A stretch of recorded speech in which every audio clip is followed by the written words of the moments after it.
Okay. So my dad is in the audience today. Can we just give it up for him, guys? So this is his first open mic, and this is the first time he's seeing me perform something like this.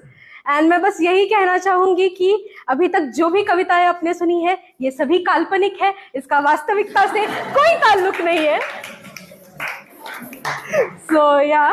So I do write in Hindi, English and Marathi. So you have seen my Hindi writing, you've seen my English writing. Let's move on to Marathi. This one is actually for him. So I call him Abu, just for context of this poem. I call him Abu, like आप जैसे dad, बाबा बुलाते हैं. I call him Abu. अब्बू मला माहिती आहे माझे हट्ट खूप होते. मला माहिती आहे माझे हट्ट खूप होते, पण ते पुरवायचे तुमचे इरादेही घट्ट होते.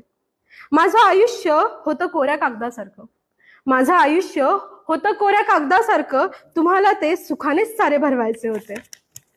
स्वतः जुन्या पुराण्या कपड्यात लपून, स्वतः जुन्या पुराण्या कपड्यात लपून तुम्हाला मला नव्या कपड्यात मिरवायचे होते.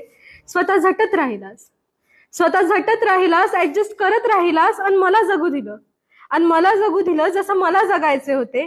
आयुष्यात गोष्टी बदलत गेल्या बघ किती, आयुष्यात गोष्टी बदलत गेल्या बघ किती, पण आजही माझी ओळख तुमच्याच नावाने होते. तुमचं महत्व तसं शब्दांच्या चौकटी पलीकडचं, तुमचं महत्व तसं शब्दांच्या चौकटी पलीकडचं, पण आज मला फक्त तुमच्यासाठी व्यक्त व्हायचे होते.